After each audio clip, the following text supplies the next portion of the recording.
din yun, no? Para meron... Ikaw! Teka, taga rito ka? Oo. Bakit? Nong! Nong, siya yung sinasabi ko sa'yo ano. Dito ka sa labas, di mo marinig. Dito ka. Bakit? Siya yung sinasabi ko sa'yo magaling umarte. Ikaw! Oh, nakakilala kayo? Yan yung manager dun sa shooting kahapon. Siya yung sinasabi ko sa'yo, na-discover ko.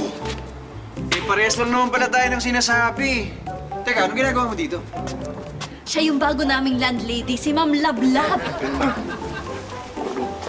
Lablab, sa totoo lang talagang hinahanap kita eh. Kasi baka naman pwede kitang maimbitahan sa office namin para mapag-usapan natin mga offer ko sa'yo.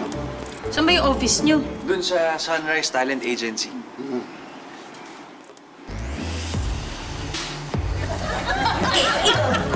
Ikaw yung manager ni Laila. Ako nga, at hindi lang si Laila.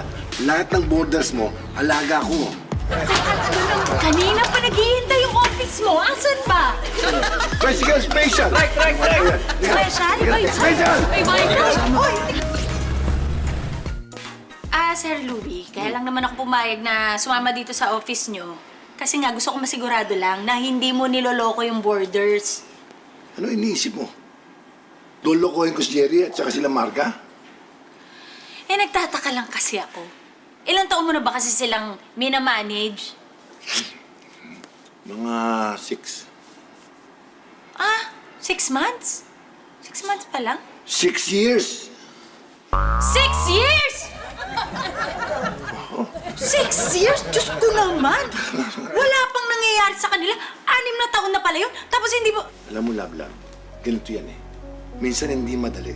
Minsan mabilis ang pagsikat ng isang tao. Pero para sabihin ko sa yung totoo, hindi nagpapauto yung mga tao sa akin yan.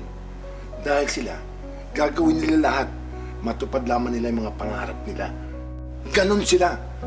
Kahit ibenta nila yung kaluluwa nila sa mga magbubuti. Sakit ah. Wala. So, naman sensitive yun. Hindi. Alam mo kasi, 11 years na tong talent agency ni Ninong.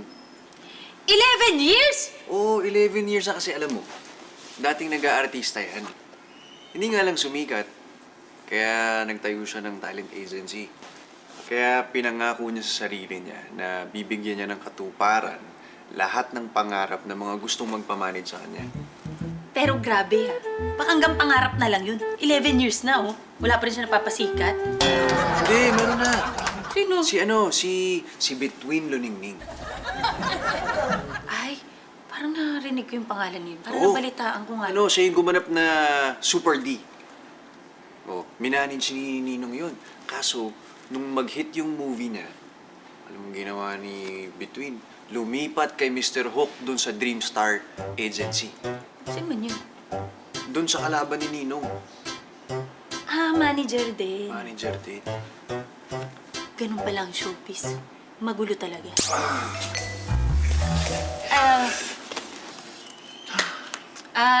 Sir Louie.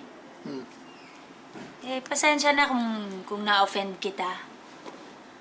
Kasi nga, concern lang talaga ako sa sarili ko. Dahil gusto ko, bayaran ako ng mga borders ko. Lovely. Hindi naman ako na-offend eh. Sumakit lang at sigmura ko. Nag-iwan lang ako ng buong baron. Sakit pa nga lang ngayon eh. Saka lang, Kala ko naman. pabalik tayo. Ano, ayaw ka na mag-artista. Eto na nga, Sir Louie. Masasaktan ka dahil may iba kong pangarap. At masasaktan ko kayong dalawa kung hindi makakabayad ng upa sa akin yung mga borders ko. Kaya, Sir Louie, siguraduhin mo. Babayaran mo sila. Siguraduhin mo. Ha? Tatakip naman to. Kala mo may gagawin ako Mamaya, sa'yo. sampalin mo na naman ako eh. Gusto mo?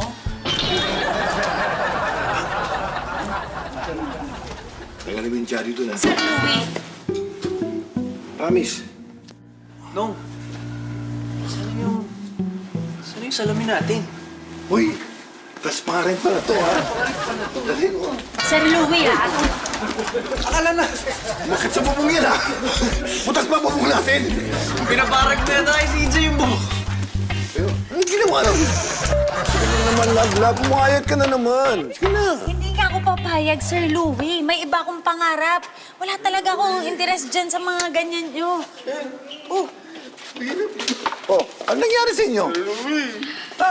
surprisingly, Sir Louie, di mo naman sinabi na realista pala ang role namin. Eh, ang hiningi kasi crowd, eh. Crowd nga na nagrarally. Tapos hindi namin alam na itutuloy pala yung pagbomba sa amin. Kita mo na, Sir Louie. Kaya ayoko yung arte-artista na yan eh. Love. Huwag ka mag-alala. Okay lang sa amin yun. Hindi magaling tong manager niyo. Pinapabayaan kayo. Okay lang. Walang problema. Okay lang na nabasa kayo? Oo naman. Exposure is exposure. Alam mo, Totoo, ganda ah. nga ng ginawa sa amin. No? Pinapila kami sa harapan. Yung linya namin, nasa harap na harap.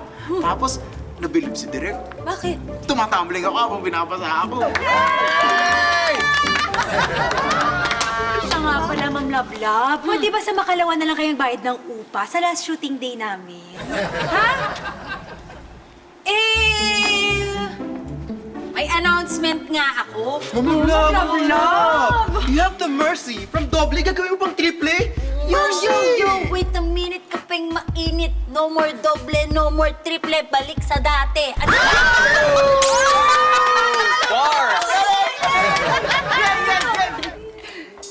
Tinablang ka ba? Hindi, no? Palang kasi magalit yung mami ko.